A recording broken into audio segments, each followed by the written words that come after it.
This Torah class is brought to you by TorahAnytime.com. Bruchim Abba, welcome everyone. Thank you everyone for coming. We'd like to welcome all of our Torah Anytime viewers. Parshas Balak. We look at the beginning of the Parsha. There are a number of difficulties, and Be'ezus Hashem Yisparach, we're going to try to answer them in a very unique and outstanding way. The beginning of the Parsha tells us that Balak saw everything Klal Yisrael did to the Amori. Vayagar Moav mipnei ha'am ma'od kiravu. Moav was very afraid. Vayagar Moav was afraid. And what we'd like to ask is, that is a very strange choice of wording. Vayagar Moav, they were afraid. It should say Vayiru, they feared. Vayagar is not the typical word that is used to express fear. And then the pasuk continues, mipnei ha'am ma'od kiravu. They were scared of the the nation, the people.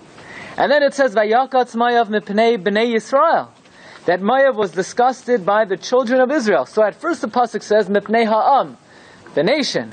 And then later the pasuk says, mipnei bnei Yisrael. So what was it? Were they bothered by the or were they bothered by bnei Yisrael? These are two different word choices. Why does it first say and then say bnei Yisrael? And then, Vayomer Moav el Ziknei Midyan, Moav says to the elders of Midyan, Ata Yelachachu Hakol es Kol Sviva Yisenu. Moav was afraid that Klal Yisrael would come along, and Klal Yisrael would lick up their surroundings.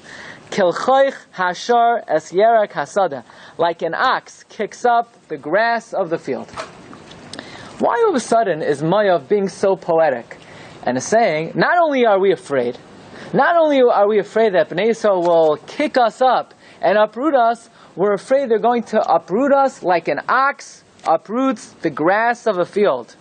You know, we don't need the analogy, we don't need the simile, we don't need this poetic illustration of how exactly Klal Yisrael would destroy Moav. Why is it necessary for the Ziknei Moav, for the people of Moav to say we're afraid that Klal Yisrael will kick us up Kilchoich Hashar?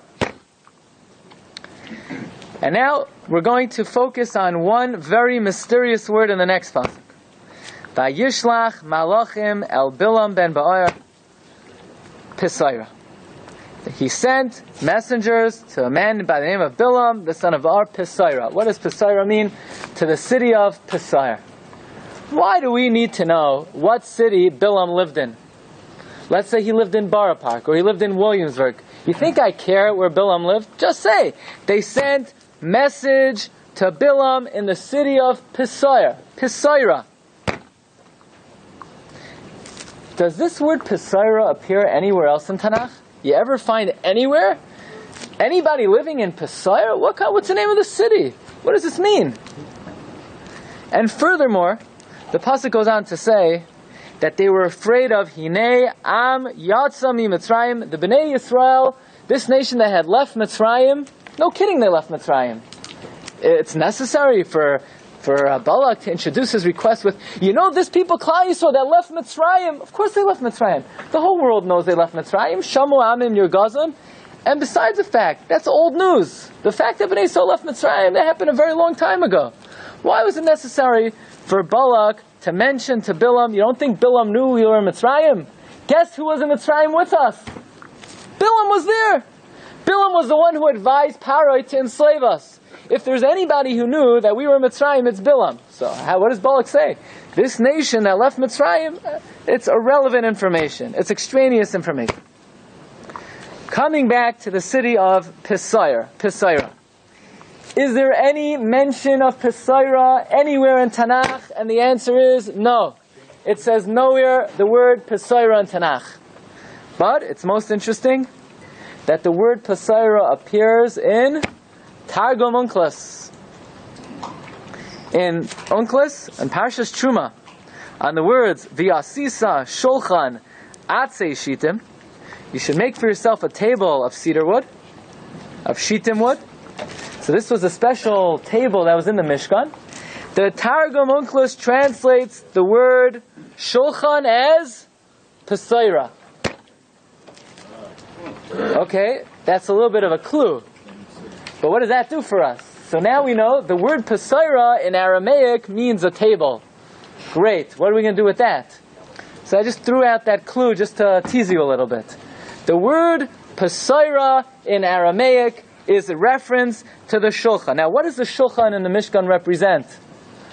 We know that there was an Aron. Around the Aron, there was a crown. The crown on the Aron represents Keser Torah, represents Torah. Torah, glory. What does the Shulchan represent? Rashi says, the crown around the Shulchan represents Malchus. Wonderful. What's that going to do for us? So the table represents Malchus, and Bilam lived in a city named Pasaira, which means table, which represents Malchus, Shkayach. What's that going to do for us? Furthermore, we move on in the Parsha, and the Malach, Hashem sends a special Malach Sharachamim to stop Bilam in his tracks. So Bilam is traveling, and all of a sudden, the angel is blocking him on one side. He has one side he could go. He's being blocked on one area, and he could go right or he could go left. Next, Bilam is traveling further, and he's being blocked on both sides. He has one area to go. And then he continues to travel, and he's blocked on all sides. So what exactly is happening to Bilam? First, he's traveling. He has two ways to go. He could go right and left. Then Bilam continues to travel. He could only go one direction. And then Bilam continues to travel, and he's completely blocked off. Says Rashi, Simone Avos Hareu. The Rebbeinu Shalom was showing Bilam a sign of our forefathers. What does this mean? What does this mean? So I remember when I was a little boy, my father told me over the Sifsei Chachamim, who explains that first Bilam is traveling, he's being blocked by one way, by Avraham Avinu. Now Avraham Avinu had one righteous son, Yitzchak, but he had two roads of continuity which were bad. What were they? Yishmael and the Bnei Keturah. So Bilam is blocked in one area, he has two ways to travel. That represents Avraham Avinu. Then he is blocked on two ways, he only has one way to go. Yitzchak Avinu, because Yitzchak Avinu had an Esav. But Yaakov was righteous. But then he's blocked on all three sides, representing Yaakov Avinu, v'haisa mitasai shalema. Yaakov Avinu, all of his children were perfect. Bilam is completely overwhelmed by what? By the Avos. By the Avos?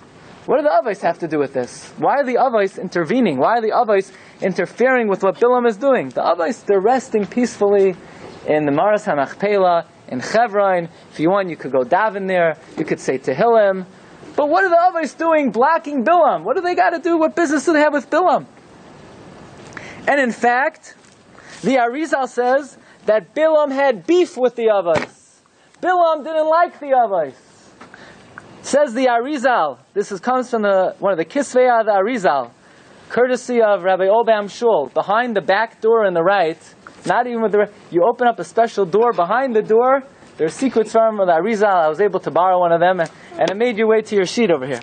So it says, from the Arizal, Shar HaPsukim, Vayasem Hashem davar b'fi Bilam, Vayomer Shuv El Balak v'choy sedaber. These four words, go to Balak and say to him, spell out Rashi Tevois Avos. Shuv El Balak v'choy sedaber. El Aleph Balak Beis v'choy Vav sedaber Saf. Spell out Avos. Bilam was going to uproot the Avos. What does that mean? He was traveling to the Maras HaMachpelah to dig them up? What does it mean to uproot the Avos? What was he going to plan to do? The Avos are there. They're resting, like we mentioned. They're resting peacefully in the Maras HaMachpelah. There's nothing Bilam could do to the Avos. Their legacy has already been completed. Avraham is Midas HaChesed. Yitzchak is Gevura. Yaakov is Tiferes. How exactly is Bilam going to uproot the Avos? You want to say he's going to uproot Klal Yisrael? What does he got to do with the Avos? And the Avos are coming to block him? What business do they have with Bilam? Further, we continue on. Vayiftach Hashem es pi ha'asayin. God opens up the mouth of the donkey. V'atomer leBilam, and the donkey says to Bilam, Me'al sisi lecha, what did I do to you? Ki hikisani zeh shalosh regalim, that you hit me these 3 times. And Rashi's bothered. It shouldn't say shalosh regalim 3 times. Regalim refers to 3 feet, or 3 Yamim Tovim holidays, it should say Shalosh Pa'amim. That would be the correct usage. The correct word should say Shalosh Pa'amim. Why Shalosh Regalim? Says Rashi, Bilam was going to uproot the Shalosh Regalim. Pesach, Shavuos, Sukkot. What's that supposed to mean? Bilam was coming to with a hammer to break all the matzah, all the matzah factories. Bilam was coming to tear down the sukkahs. Bilam was coming to, spray chicken soup on all the cheesecake on Shavuos. What does it mean? Bilam was uprooting the 3 regalim. How exactly is he going to uproot the 3 regalim? So you say, well, he's coming to destroy Klal Yisrael. It says nothing to do with the 3 regalim. It should say he's coming to uproot tefillin, mezuzah, talis, kashrus, Torah. Why are we focusing on the fact that Bilam was coming to uproot the 3 Yamim Tovim? And moreover, what did he want? Did he want to uproot the 3 Yamim Tovim? Or did he want to uproot the 3 Avos? We just said from the Arizal, El Balak v'chai sedaber spells out Avos. And now Rashi's telling us he's coming to uproot the 3 regalim. So make up your mind, Bilam. What you lost it? Figure out what you want to do. Do you want to uproot the 3 others? Or do you want to uproot the 3 regalim? The answer is very simple. The Arizal tells us that the 3 Yamim Tovim are symbolic of the 3 Avos.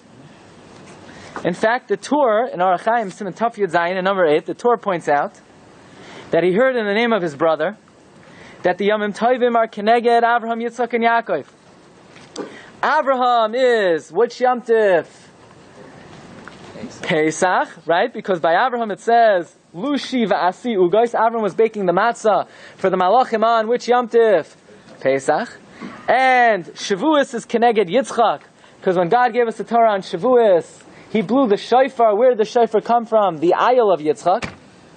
And Sukkot is Keneged Yaakov Avinu. Why? Because Yaakov Avinu built Sukkos for his sheep. Says the Arizal, if Pesach, Sukkot, and Shavuos represent the 3 Avos, so Bilam had one thing in mind. He wanted to uproot the Gimel Avos. Rashi says he wanted to uproot the 3 regalim. It's the same thing. Okay? Pesach, Sukkot, and Shavuos, Pesach, Shavuos, and Sukkot represent the Gimel Avos.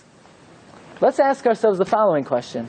Why are the 3 Yamim Tovim called regalim? Regalim mean what? Legs, feet. What do they have to do with feet? Have to walk to Yerushalayim. Going to Yerushalayim. Right, so when was the last time you walked to Yerushalayim? You walked to Yerushalayim on Yom Tif? Halavai people should walk to Shul. And now they're calling Shalosh Regalim.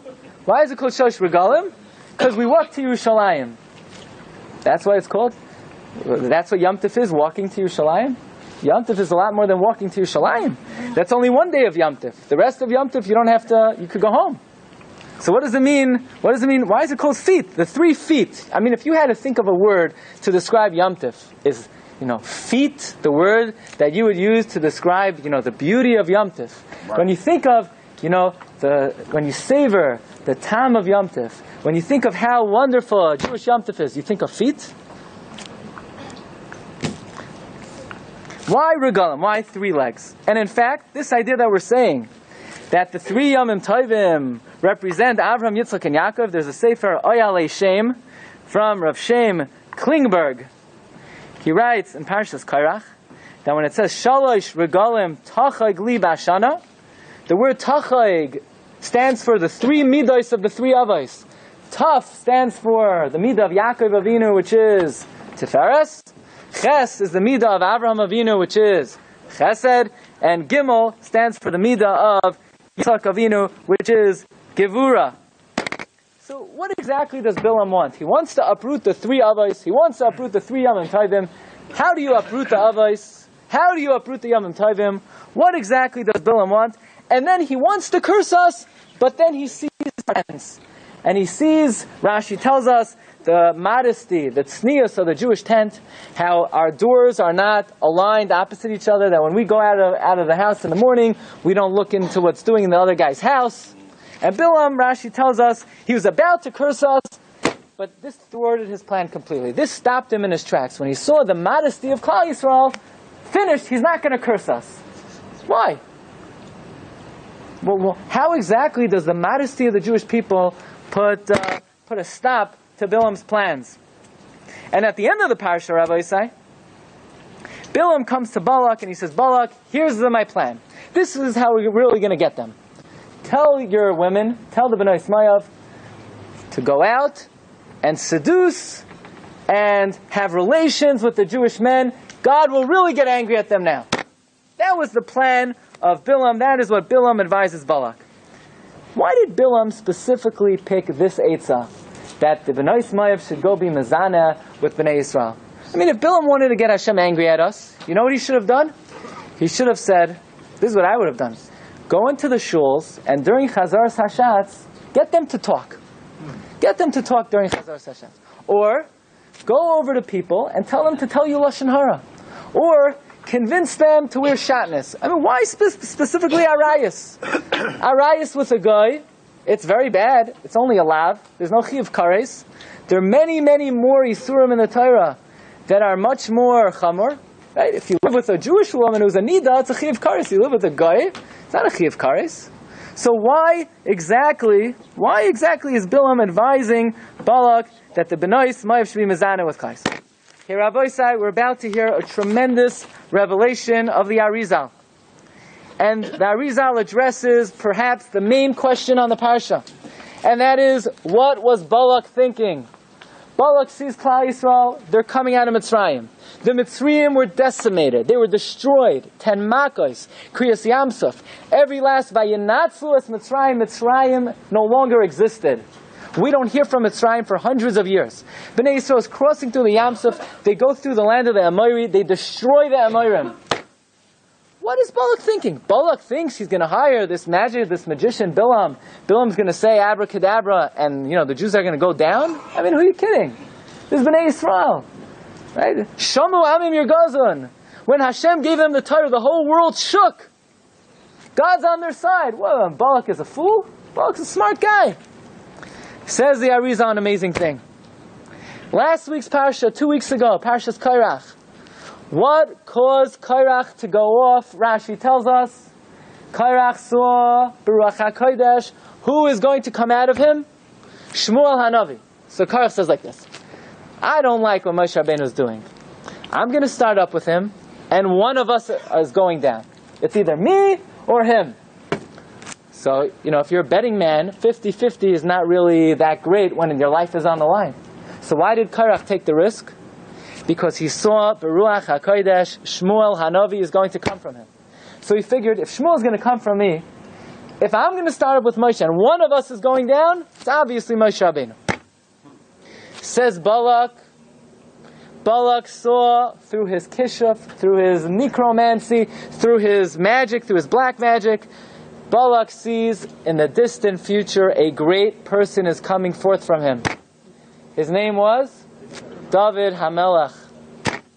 So Balak says, if David HaMelech is coming from me, then I'm not going down. I still have many, many, many generations left in me to last. Because if David HaMelech is going to be born from my grandson Eglon, who would give birth to Rus, who would be the matriarch of the Davidic dynasty, that means I'm going to last for many, many hundreds of years. So Balak, says the Arizal, saw Beruach HaKodesh that he is being supported by one of the greatest individuals who would ever live, David HaMelech. So he's thinking to himself, where do I turn when it comes to issues of royalty? I send my message to Pisaira. What does Pisaira mean? Shulchan. What is the Shulchan? Malchus, says the Arizal.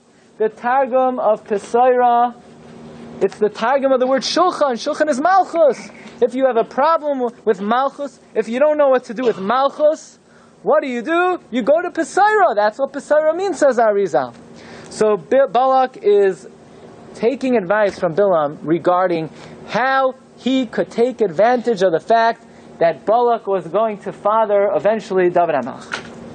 Okay, Ad Kan Divrei Arizal. Balak understood that he was going to last for a very long time. Why? David HaMelech was going to come out of him. Now let's take this idea a little bit further. There's a concept in Jewish thought, and this concept is found in many places in the Arizal, in many places of the writings of the Chassam Sofer, in the Panim Yafais, and here's the thought. The thought is that every item in the world, every person in the world, every inanimate item in the world has a life force.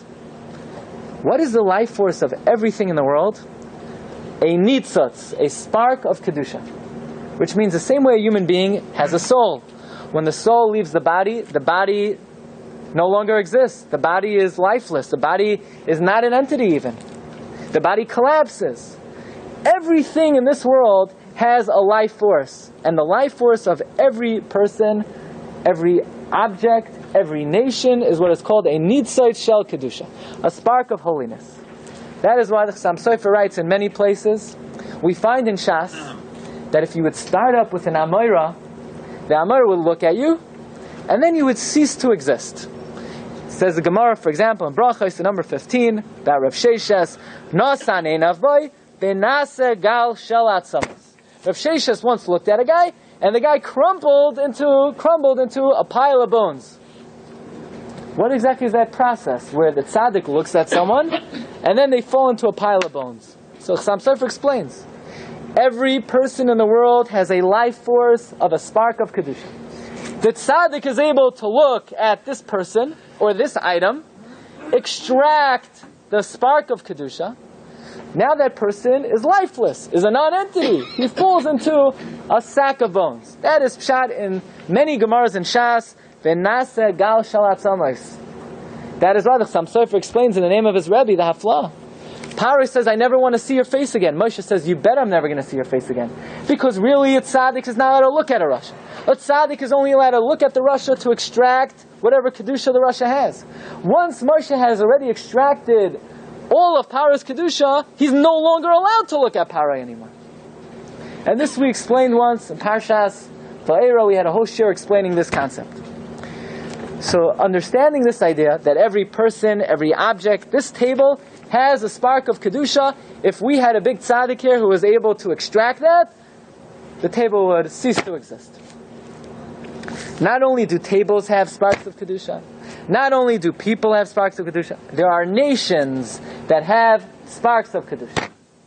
What was Moav's spark of kedusha? What is the life force of Moav? How is Moav able to exist as a people? It says the Sefer Igra Dekala. The Igra Dekala was written by the Bnei Yissaschar, and he bases this on the Kisvei Arizal, that the life force of Moav, the nitzotz shel kedusha of Moav, was David HaMelech. The fact that the soul of David HaMelech was nitman, was hidden somewhere in Moav, that is the life force of Moav. And so long as David is in Moav, Moav will exist. And the longer that David is there, the longer they'll exist. And the quicker we extract him, the sooner Moav comes to an end. So Balak is very afraid, because Balak understands that yes, David will come from him. And that is how the Arizal explains Balak is being empowered, because he sees this great person can come from him. But Balak is very afraid, because he knows that why is Klal Yisrael approaching him? They're after something. They want something. They don't want Moabite water. They don't want Moabite pizza. They want Moabite royalty. They want David HaMelech. And the same way Klal Yisrael spent 210 years, 430 years in Mitzrayim, extracting every spark of Kedusha that ended up in Mitzrayim, until the Arizal says, it says, Vayenatzlu es Mitzrayim, they emptied out Egypt like a fish tank that was cleaned out of its fish. There's no longer any Kedusha in Mitzrayim. That's why Mitzrayim has not existed since we've been there. Mitzrayim's not a country. It's a shell. It's a shell of its former glory. Once the Jewish people left Egypt, we're never allowed to go back there. You know why? We have no business there anymore. There's nothing to do there. There's nothing to accomplish. The Rachayim HaKadosh says, the purpose of Galus, why do we go from Spain to Portugal, to Italy, to England, to Poland, to Germany, to Russia? Why? Because there are nitzotzos shel kedusha that have been scattered all over the world. The Ohr HaChaim HaKadosh says the purpose of Galus is to gather them back. How they got there, it's a different story for a different time. But the job of Galus is to go around, gathering these sparks of Kedusha. Says Reb Gedalia Yashar in the Or Gedalia. Why is it? Jews will be in Spain, and they'll reach untold greatness, and then the next night they'll roll out, never to return again. And then they go to the next country, they're successful, they reach the highest echelons of society, the next day we're gone, never to return again. And it's like that for every single country we've ever been in. How long do you have in America? I don't know, but Reb Chaim Volozhiner says America is the last stop. Okay, so why is it that we're successful, and then suddenly we're gone, never to return again? Says Reb Glatstein, because as soon as we finish our business, as soon as we gather up all the nitzotzos shel kedusha, we're out of there. We have no more business there. So Balak is very, very scared. Balak is afraid we're going to come, we're going to find David, we're going to collect him, and they will cease to exist. So what does the pasuk say? Vayagar Moav. Vayagar means to store away, to hide away, to put into deep hiding. He's protecting his treasure because he knows the life force of Moav is David HaMelech. And in fact, Rabbi Isai, when Hashem told Moshe, go destroy Midian, the Gemara says in Baba Kama, Moshe made a kal v'chomer. If we're supposed to destroy Midian, and Midian was just helping Moav, so certainly we have to destroy Moav. Whereupon God says, no. Don't destroy Moav yet. You know why? Because there's still business to take care of in Moav. You still have to collect David HaMelech. 2 preidos tovos, 2 good doves, are destined to come out of Moav. So therefore, even though logically you should be destroying Moav, so long as David HaMelech is still in Moav, you cannot touch them. They're untouchable. Al tatzar as Moav al tiskar ba milchama. Says the Medrash. There's a very interesting Medrash. This Medrash is number 24. It's called Medrash Yilamedenu. The Medrash says that Hashem tells Moshe Rabbeinu, Parshas Matos, Nikoim Nikmas b'nei Yisrael. Why the double lashon? Nikoim Nikmas. Says the Medrash, Nikoim is for Midian, Nikmas is for Moav. Ask the Medrash, why is Hashem asking us to take revenge from Moav at a later date? Says the Medrash, because David HaMelech was still trapped in Moav. We still needed to get him out. And Rabbi say, as soon as David HaMelech becomes the king, the first thing he does is he destroys Moav forever. That's the first thing he does. It's actually the second thing he does. But if you look in Sefer Shmuel, you have it on your sheets, in number 25. David is appointing king. Bayaches Moav. He destroys Moav. You know why? Because they have no reason to exist. They have no life force. They have no vitality. It's like you take out someone's heart, right? You grab the heart out of their body, they don't exist anymore. They fall into a lifeless shell. That is what happened. David HaMelech becomes the king. We extract David. Moav doesn't exist anymore. Says the Eger Dekala, that is exactly what Balak is afraid of. Balak is afraid that Klal Yisrael is approaching Moav to remove, to extract David, and therefore Balak is Vayagar. He hides him. He wants to protect him. He wants to store him away. And Balak says the following to himself. Explains the Hafla. Hashem comes to Moshe. Moshe, we're getting out of here. It's time to leave Mitzrayim. So you know what Moshe Rabbeinu does? He takes out of Mitzrayim the Erev Rav. What's the Erev Rav? The Erev Rav is a mixture of people that have in them a little bit of good and a little bit of bad. Why does Moshe take them out of Mitzrayim? So the Hafla explains that Moshe was very busy there for his time in Mitzrayim. He was busy collecting all the nitzotzos shel kedusha. But now, he has a big problem. He has no time to take this guy, and to take that guy, and to take this good spark, and to take... So you know what he does? Hashem says, we're leaving tomorrow. Moshe says, I'm just going to take a bunch of guys, and the sparks of Kedusha are in there somewhere. We'll extract it later. We'll take it out later. The Erev Rav were this big mix, a mishmash of good and bad, who Moshe Rabbeinu did not have time to weed them out, to select out that which was good from that which was bad. I remember I once went into a shul, right before Sukkot, the Rav of the shul, he had hadassim piled on his table up to the ceiling. I never saw so many hadassim. So I said, you're selling the hadassim? He said, no, they're all mine. I said, they're all yours? He said, yeah. Somewhere in this pile I'm going to find 2 good hadassim. Right? So that's what Moshe Rabbeinu did. He had no time, right? The Rav went to the store. He had no time to go through everything. He said, just give me everything you have. He took it back to the shul, and then he selected it later. That's what Moshe Rabbeinu did. He took a bunch of guys. He said, there's something good in here anyway, somewhere, and then he selected later. Says the Hafla, Vayagar Moav mipnei ha'am. Moav was afraid of the The is the Erev Rav. He was afraid that, you know what Moshe Rabbeinu was going to do? He was going to come into Moav, take out 30,000 Moavim, and eventually select the good ones. Vayakutsu mipnei b'nei Yisrael. He was disgusted about this plot of b'nei Yisrael. He was afraid of the He was afraid of the Erev Rav. He was afraid Moshe Rabbeinu was going to come, take out a whole mound of these Moabites, and then later select the good ones like he did in Mitzrayim. In fact, the Hafla says an amazing thing. You know why Bilam advised Balak that the Bnei Moav should be mezaneh with Klal Yisrael? Because Bilam says, right now all Klal Yisrael has to do is find one spark of David HaMelech, and as soon as they remove him, you guys are done. This way, if all the women are mezaneh with Klal Yisrael, who knows how many sparks now are going to enter Moav? It will take Klal Yisrael to the end of time to retrieve those sparks. Says the Hafla, that's what it means. I will give you advice how to keep Klal Yisrael coming after you, waiting for you, until the end of days. That's the Eitzah, that's the advice. If the Bnei Moav are mezaneh, then forget David. There'll be thousands of sparks all over Moav. Moav will be, like July 4th. There'll be sparks everywhere. Okay. This is the approach of the Arizal and the Agra de Kala and the Hafla in understanding exactly what Balak was afraid of.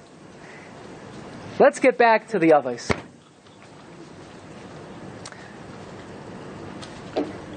Balak, Bilam, they want to uproot the 3 Avos.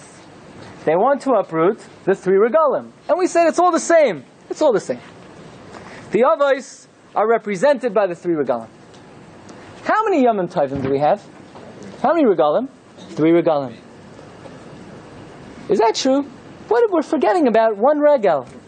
There's one Regel which is called Regel B'fnei Atzmai. Which Yom Tov is Regel B'fnei Atzmai?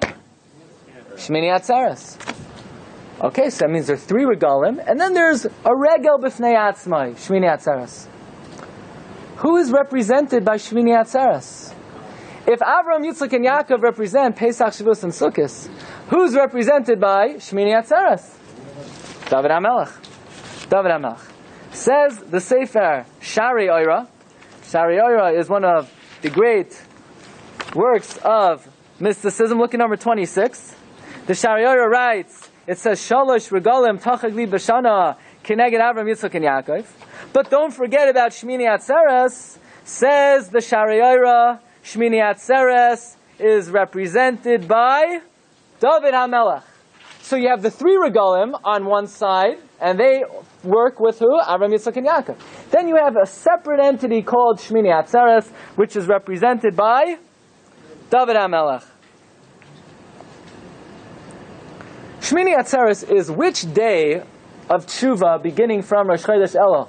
Right? You believe it or not, Rosh Chodesh Elul is not too far away, right? What day of Tshuva is Shmini Atzeres? Well, you have 29 days in Elul, and then the 22nd day of Tishrei Shmini Atzeres, the 51st day of Tshuva is Shmini Atzeres. Nun Aleph. Na. Avraham had a relative by the name of Lot. Lot wants to go where? To Sodom. Avraham says, I don't want to fight with you. Al na tehi meriva. Let there not be a fight, because you're going to go to Sodom. David HaMelech is coming out of who? Light.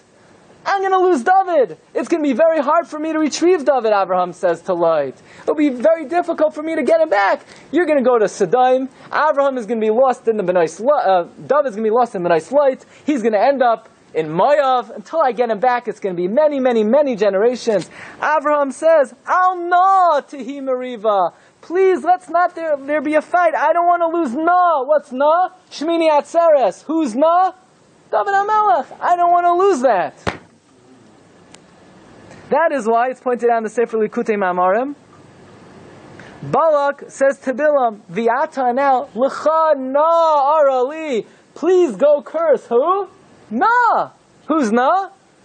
The 51st day, David HaMelech. Shmini Atzeres. In other words, who is Balak and Bilam looking to preserve forever? David. The longer they keep David lost in Moav, the longer they will last. If David stays in Moav forever, Moav will be forever. If David is retrieved early, Moav will be destroyed immediately. So they're looking to preserve the Na. They're looking to preserve and take away from Klal Yisrael. Who are they looking to schlep away from Klal Yisrael? David. Which Yom Tif? Shmini Atzeres. Okay, Rabbi Say, listen to the following. It's a big chiddush. So we would like to suggest that if we had the privilege to see the Kisei HaKavod of the Rebbeinu Shalom, God's throne of glory, we would notice that Hashem's throne has how many legs? 4. Who are the 4 legs of God's Kisei HaKavod? Abraham, Yitzchak, Yaakov. And who? David. Now we understand why the 3 Yom Tovim are called Regalim. They're the Raglei HaKisei HaKavod. Very simple. The 3 Regalim are the legs, are the feet of the Kisei HaKavod. So if we would have the privilege, we would see Abraham, Yitzchak, Yaakov, David. Which leg holds the throne up? Whose leg? David. A 3-legged chair can't stand.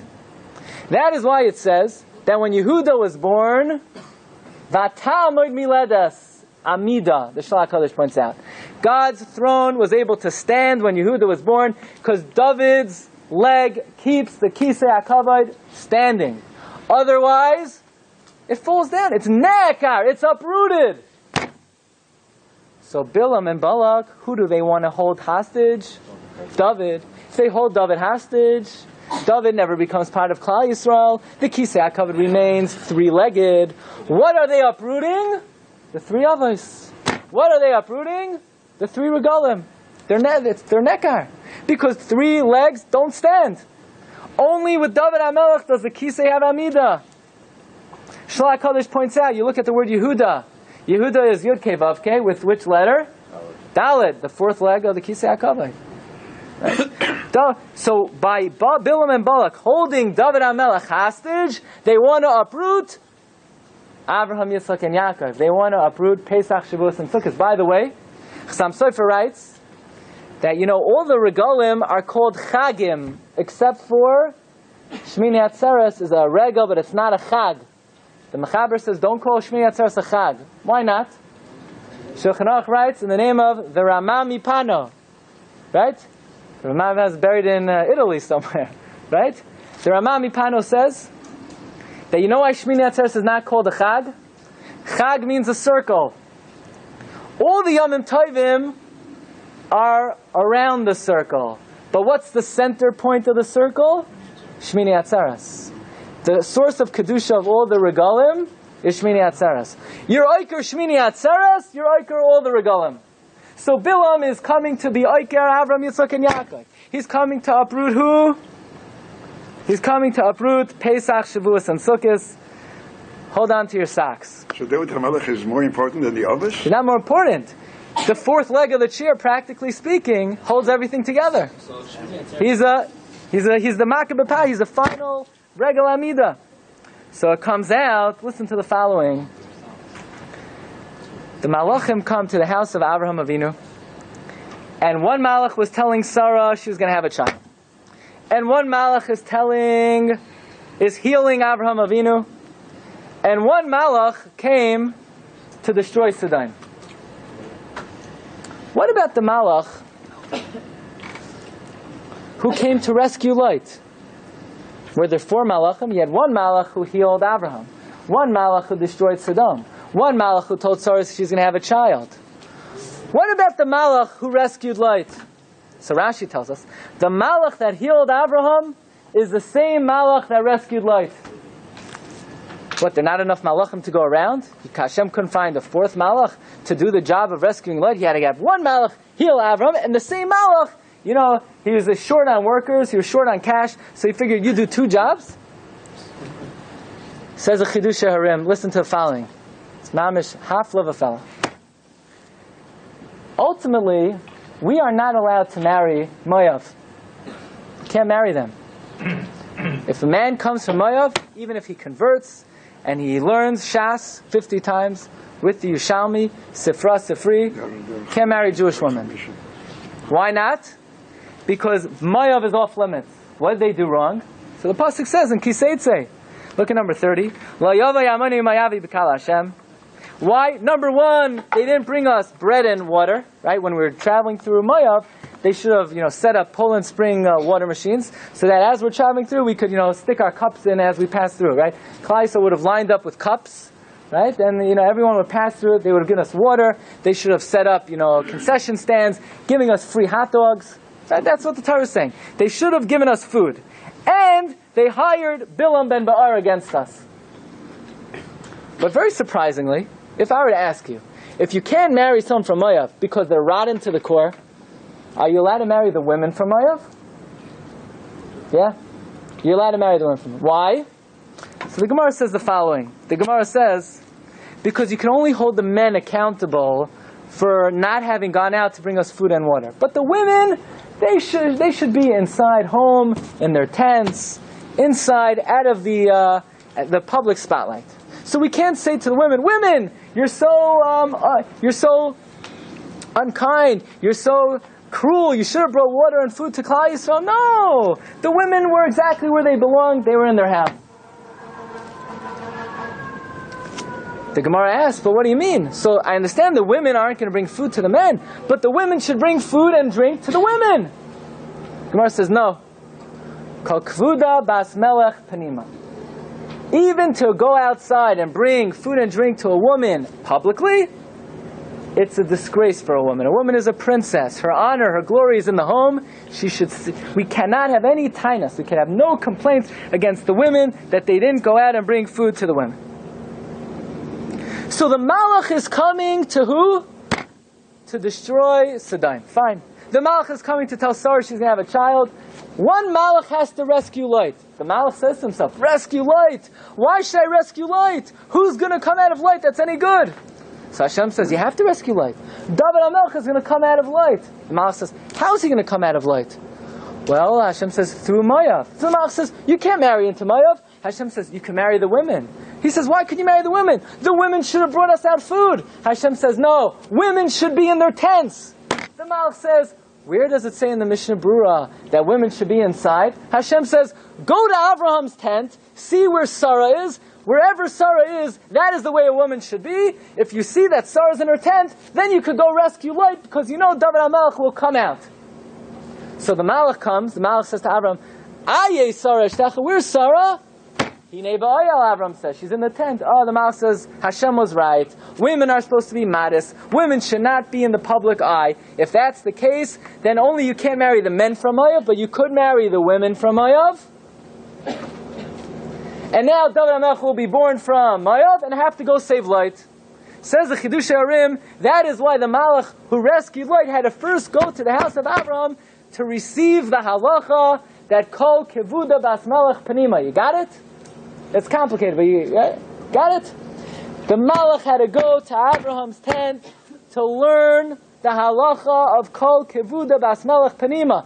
And now he could save Lot. By the way, Magal HaMukos says, David HaMelech, right? If we were to ask David HaMelech comes into the room, we all stand up, we say, David, what saved you? How are you Jewish today? He would say, it's Sarah. When Sarah stayed in her tent and she established the halacha that women are honored in private, not in public, that's how I'm a Jew today, because that's why Jews are allowed to marry the women from Moav. In fact, David HaMelech says, Esa einai al harim. Me'ayin yavai yasvi. I lift up my eyes to the heavens. Where does my help come from? Says Magal Mukos. Esa stands for, you know where David's help came from? Esa aye Sarah ishtecha. The fact that Sarah was in her tent. David HaMelech is a Jew. 1 second. So we would like to suggest something very novel, unbelievable. If Balak knew that David HaMelech was hidden somewhere in Moav, I would venture to say that it was Balak's greatest dream come true if he could get the Rebbeinu Shalom to say, Lo yavai mayavi b'kal Hashem. Because if the Jewish people can't marry into Moav, guess who will be lost forever? David. How's David ever supposed to get out of Moav if the Jews will never be able to marry, Rus be born as a Jew, and then convert? So if Hashem will say, Lo yavai mayavi b'kal Hashem, that is Balak's dream come true, then David is trapped forever. Right? When Balak would go to sleep at night, he would count sheep, and then he would say over the pasuk, Lo yavai mayavi b'kal Hashem, Lo yavai mayavi. He would write it, he would have artists paint it for him. This was the mantra of Balak. Lo yavai mayavi b'kal Hashem. And he comes to Bilam, he says, Bilam, what could we do to make it that Moavim will not be allowed to marry into Klal Yisrael? And this way David will be trapped forever, and if David is trapped forever, who exists forever? Moav. So Bilam says, I have 2 pieces of advice for you. The first thing you need to do is hire me. If God sees you're hiring me, he'll say, those ingrate Moabites. This is Avraham saves Lot, and now they hire Bilam? Lo yavai mayavi b'kal Hashem. And you know what else Bilam said? Bilam said, don't bring them food and water. God will see what evil midos you have, and he'll say, Lo yavai mayavi b'kal Hashem. Sure enough, Bilam was right on the ball. Bilam hit the spot. They did the 2 things that would get Hashem angry. They hired Bilam. They didn't bring us food. And sure enough, God said, Lo yavai mayavi b'kal Hashem. But then it's Bilam's greatest nightmare, because he sees the tznius of the tents of the women. When he sees Matoivu Ayalecha Yaakov, Bilam says, oh no, it's going to be Lo yavai mayavi, but Moavia will be mutter, because women have to be in the tent, women have to be private, Kol Kvuda Bas Melech Panima, and Hashem is going to say, we don't hold the women accountable. So as soon as Bilam sees Matoivu Ayalecha Yaakov, he said, that's it, forget it, I'm out of business. He says, I have one last eitzah. Let's go to the Bnei Moav. Let's tell them all to leave the tents, be promiscuous, be licentious with Klal Yisrael, to be mezana with Klal Yisrael, to go out, be mafkiras atzman, to show that women are not modest, to show women go out in public to do the lowest of the low. And then, what's Hashem going to say? I don't hold the women accountable. They should have they should have brought you food and drink because women are supposed to be in the tent. No, not the Moabite women. The Moabite women, they leave their tents, they go out, they go doing who knows what.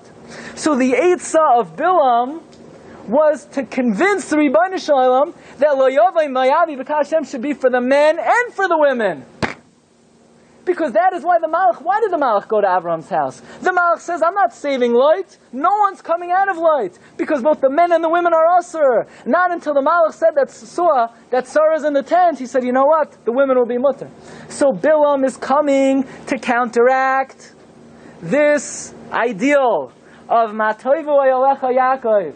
So he says to Balak, the last eights I have for you. You know how we're going to get the Lo yavai mayavi b'kal Hashem to be for the Moavios? You tell them to go out. You tell them to be Mekadem. You tell them to go in the public. And now you're going to be demonstrating for the whole world that the nature of women have changed. That used to be in the olden days that women stayed in the tent. But now in the year 2400 in Moav, in modern day Moav, women are different. Women go out, women go to the wall to pray, women go, right? It's a different society now in Moav. So what Bilam was trying to do was get it to be Lo yavai mayavi v'gam moavia. But the same way the Rebbeinu Shalom tells Bilam, Kvar kadamach Avraham Avinu has already set the precedent of Zrizus l'dvar mitzvah. Hashem tells Bilam, I'm sorry, you're too late.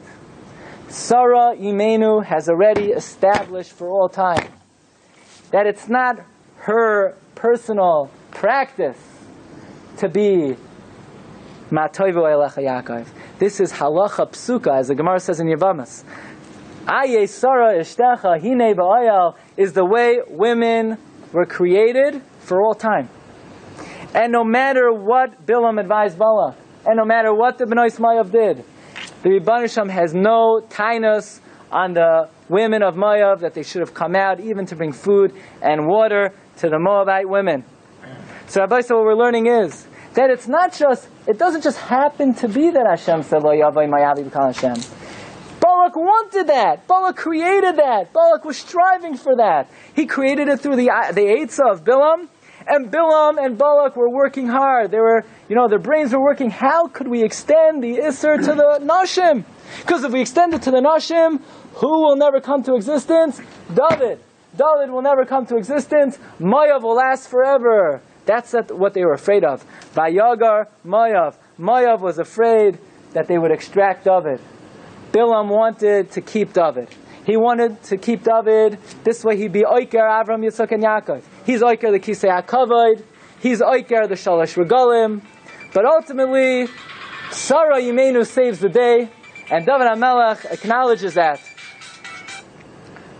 by saying, Aye, Sarah Ishtecha, Esa Inai Elaharim, Me'ayin, Yava Yezri. Sarah Yimenu establishes for all time that Kol Kvuda Bas Melech Panima, and the din of Lo Yavai Amoni of Mayavi B'Kal Hashem is only for the men and not for the Nashim. Rabbi Say, have a wonderful evening. You've just experienced another Torah class brought to you by TorahAnytime.com.